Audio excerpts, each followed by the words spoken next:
সেলিম রেজার নির্দেশনায় টেকানীতে দেশনেত্রী বেগম খালেদা জিয়ার রোগ মুক্তি কামনায় দোয়া মাহফিল।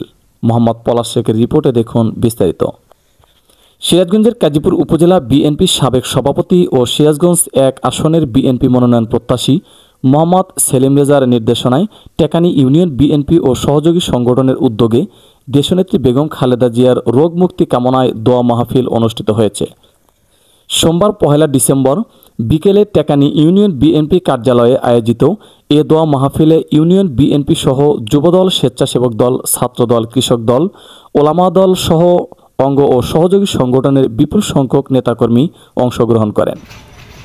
দোয়া মাহফিলে নেতৃবৃন্দ দেশনেত্রী বেগম খালেদা জিয়ার দ্রুত সুস্থতা, দীর্ঘায়ু এবং দেশের গণতন্ত্র পুনরুদ্ধারের আন্দোলনে শক্তিশালী নেতৃত্ব কামনা করে বিশেষ মোনাজাত করেন।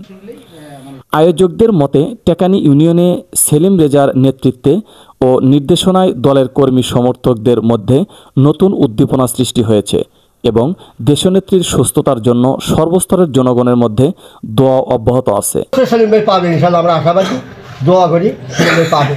আমি সেলিম ভাই পাইগার যাই ভাই দানের হিস দিয়ে আসবো, এই তো কথা।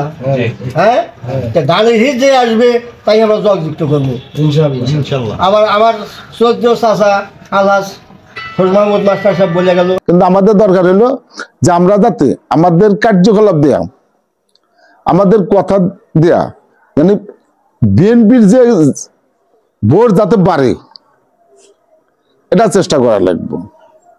তারপরে দল যাকে একজন কিন্তু মনোনয়ন দিবেই, বিএনপির ক্যান্ডিডেটকে যেন আমরা কাজীপুরে বিপুল ভাবে জনগণের কাছ থেকে ভোট নিয়ে জয়যুক্ত করতে পারি, এই চেষ্টা আমাদের প্রত্যেকের করা লাগবে।